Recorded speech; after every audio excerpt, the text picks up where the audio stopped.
Hello, guys. Good afternoon, good day, good morning, good evening, happy new month, happy new year. Welcome back to my YouTube channel. How are you doing? How is work? How is family? How is everything going? I hope you've been doing well. I really hope that you've been doing well. I care about you, so I hope you've really been doing well. I know it's been quite a long while that since I last posted any video, but nothing really happened, to be honest. Nothing. I just couldn't keep up, and it was a little bit discouraging, to be honest. I wasn't getting likes or comments or anything, but then I just remember why I started doing this in the first place. It wasn't for the likes or the comments, because it's something I love to do. I just wanted to talk and a means of expressing myself to people who would be able to relate with me. And I want to say that I am I'm seeing good progress in that regard. I was so glad when somebody walked up to me some couple of weeks ago to say that they were really touched with my last video. They could relate. That was what they were passing through, and yada yada yada yada. And I was glad that they could actually find some level of comfort in that video. So, I mean, no greater joy than that, right?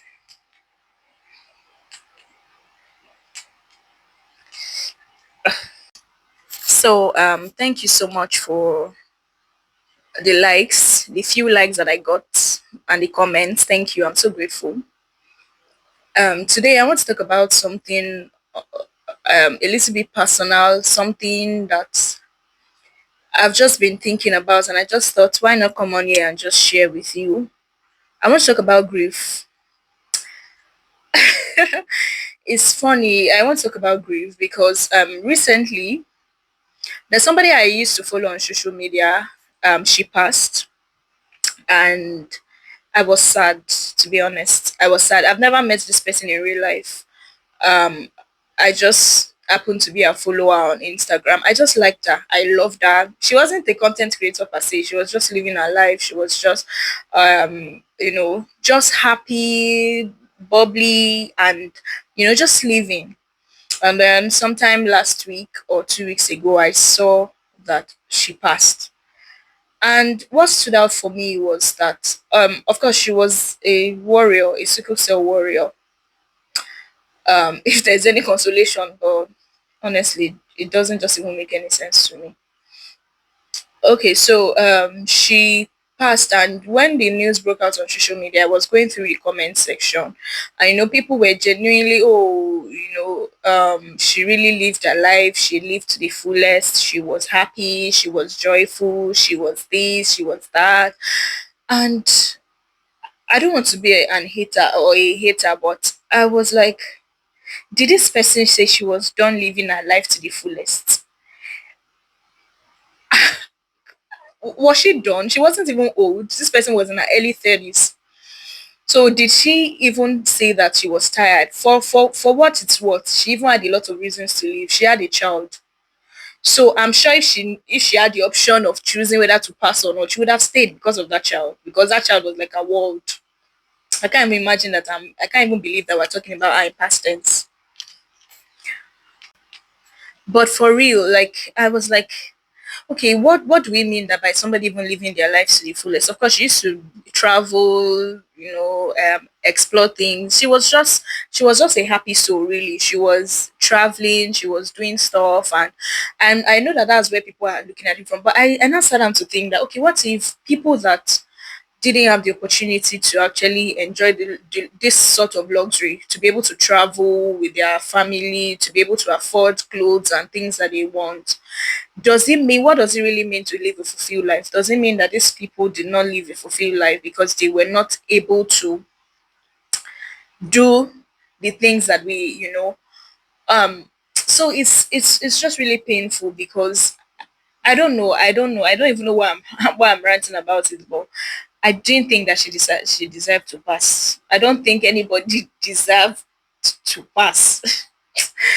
It's just somehow, honestly, it's just somehow. I want to talk about, one thing I've learned about grief is that grief does not disappear, it does not go away. It may come in phases, but it does not automatically disappear after a few weeks or after a few months or after a few years. Okay, first of all, I know I've been on about grief and grief and grief, and maybe some of you are wondering what's really even this grief. Maybe some of you have never lost someone or something, and I'm not even talking about the losing money or things. I'm actually talking about losing people. It's so painful. It's such a rude denial. It's so rude. Death is rude. So grief is a natural, like it's an emotional response to loss. It's the way you respond to loss. It's a feeling. It's just the way you love.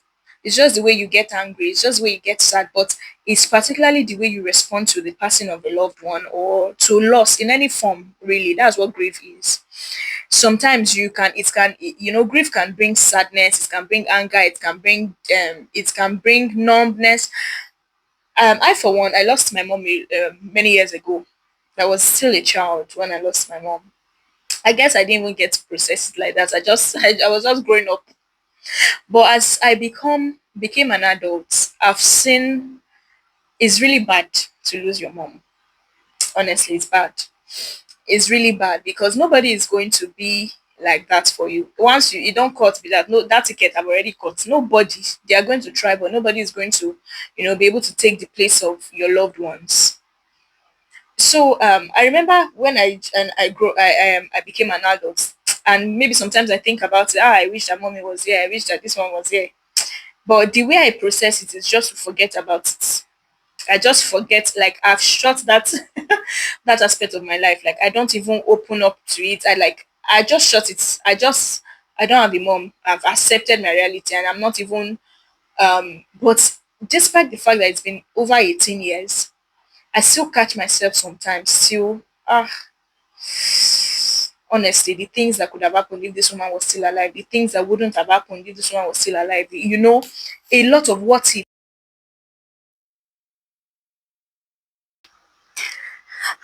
I have to make sure this camera is facing this mic is facing the camera so that I can see the light goes off. I've been recording for some time now and I've been talking to myself apparently. There was no sound. So all the what if, I think sometimes we like to make ourselves feel like we like to think that maybe if the person that passed didn't pass, our lives would have been better. I do that a lot. When I think about my mom, whenever I'm thinking about my mom, when I miss my mom, like or when some things happen, some situations happen, I'm like, if my mom was still here, this kind of thing would not have happened. She had a way to have been able to make it perfect. She would have been able to do something about it. Our lives would have had a better turn. Our lives would have had a I think it's also a way to just cope with this whole grief thing, or the way to just feel better with it. So when we talk about grief, the first step to healing that I want to talk about, see, while grief is not something that you just wake up and heal from, time helps you to suppress. Time can suppress your feeling of grief. So the first thing that I want to talk about is that give yourself the permission to grieve. Give yourself the time to grieve. Give yourself space. Grieve the way you want to grieve. If you want to cry, cry. If you need some space, take out some time. Have you noticed that I personally I've noticed a lot of time, and when somebody passes, you just want the burial to be over and done with so that you can move on in sense that so that you can grieve the way you want to. You don't want somebody telling you sorry, somebody pushing you head and say, "Ah, yeah, go and eat now. What's it's okay, it's okay." You want your space because during that old time of coming to console you and all those things, people are everybody everywhere is occupied. People are seated, and some people are going, some people are coming. You that has even lost somebody, you've not had the time to really process it because you're occupied with the whole burial plan. So a lot of times, even after the burial, after the people have been sent home, that you we will now begin to think about it, begin to process it. So give yourself permission to grieve. Don't let anybody gaslight you into thinking that you are doing too much because you've not moved on after 2 months, because you've not moved on after a year. Everybody's experiences, everybody's relationship with people are different. Some people have lost. How does a child get over in 2 months the loss of a parent? How does a parent get over in 1 year the loss of a child? These things are difficult. Don't let anybody make you feel like you are doing too much. Okay, you have not opened shop yet. Why are you? Is it only you that your mother will die? Is it only you that your dad will pass? And all those kinds of things. Please don't let anybody talk you or make you feel that you are doing too much by expressing yourself the way you want to. Number two is talk about it. I know a lot of people like to grieve in different ways. They don't want to talk about it. It's also a way of grieving. They just want to bottle the silence. When I lost my mom many years ago, I was a child, and the way I was able to just grow up and just maybe cope with it is that I just shut that part out. I don't talk about it. I just shut it out. Like I just shut it out. Like I wasn't thinking about it. I just accepted that okay, my mom is past. I don't have any mom in this life again. That I started making any decision I'm making based on the fact that okay, oh, you don't have, this is the way you are going to do it now. As you don't have somebody that will help you, as you don't have somebody that do do you understand? I just moved on. For a lot of people, it's not going to be like that. And because we must know that grief thrives in silence. When you are keeping quiet, a lot of thoughts will go through your mind. Sometimes you may need to talk about it. If you don't feel comfortable talking about it to people around you, if you are able to afford paying a therapist, somebody that can give you professional help, succor, please by all means do get help.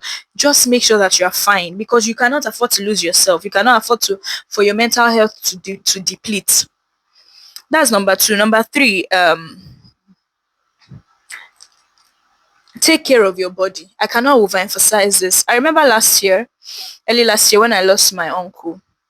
The death of my uncle pained me so much. It still pains me anytime I remember it. Oh God.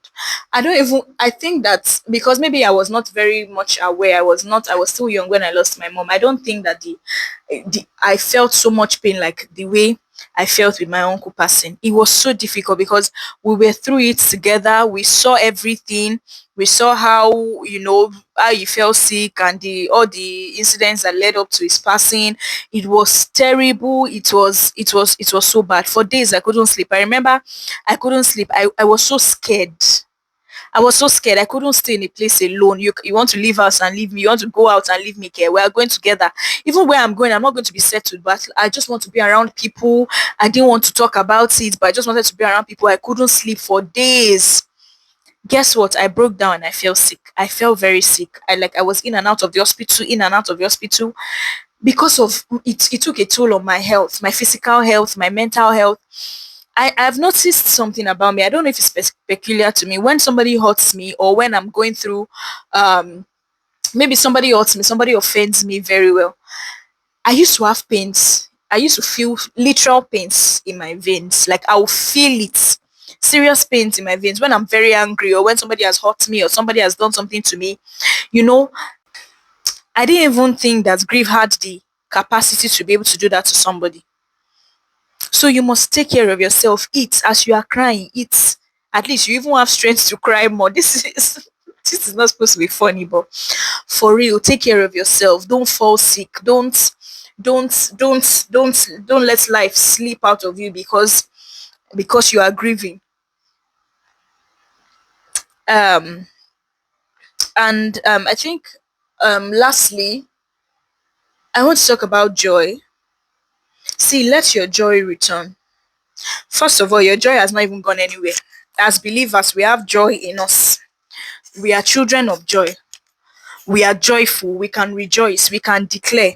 Even though sometimes grief can make you sad, or oftentimes grief makes you sad, all the time, in fact, grief makes you sad. The person of a thing or a person makes you very, very sad. But don't forget that you have joy. You need to declare it. You need to keep saying it. You need to make it as a confession. You make it a habit. You need to read it, pray it. I know that it sounds like a cliche, but God can really comfort you. You can really pray. And there's something I do when I'm at a wit's end. I just pray. I don't pray. I don't say, God, I will pray. I will pray the way I'm feeling. If I need to cry, I'll cry. I'm going to pray that God, please. I can't do this anymore, because God even knows. God even knows. But I'm not even I'm playing hanky panky and say I'm forming to be strong when I'm not. Sometimes the only prayer that I pray is that God help me. Sometimes the only prayer I pray is God have mercy on me. Sometimes the only prayer that I pray is it is well with my soul. You need to make sure that whatever you are going through, you are not losing that. You are opening your mouth and you are praying, you are declaring, you are calling back your joy. You are coming back into the consciousness that you have joy. I remember there was a particular period of my life. I was very overwhelmed. Oh God, I was overwhelmed because, of course, I was taking care. I was the primary caregiver of, a family. It was so tiring. I was overwhelmed. I was. Now that I'm thinking about it, if I didn't even think that the time would come that things would I would be this relaxed. I was constantly stressed. And I remember praying to God every day. Any moment I wake up, God strengthen me, God help me, God hold me, God keep me. Because I couldn't afford to break down. It was tiring. I will be I will be crying as I'm praying it. I'll be doing what I'm supposed to do. I'll be doing the things that I'm supposed to do, but I'll be crying and be saying, God, please help me. And God did help me, because thinking back at it, the things that I was able to do, I didn't think that I would have been able to do it if God didn't help me. My physical stamina would have broken down. Me that I don't even have power for stress, I would have broken down a long time ago. But God held me. God helped me through the situation. And I'm telling you today, I'm not trying to sound like a broken record, or as if I'm preaching to the choir, but I am letting you know that God can help you. God can bring you out of that situation. God can make your grief better. God can make your pain less. God can take away your pains. God can do that. I know a lot of times we have a lot of questions. Okay, why did this person die? I don't know. I also don't know, because I've also lost somebody. So it's not like, boy, I'm just advising you. I've been there, I've done that.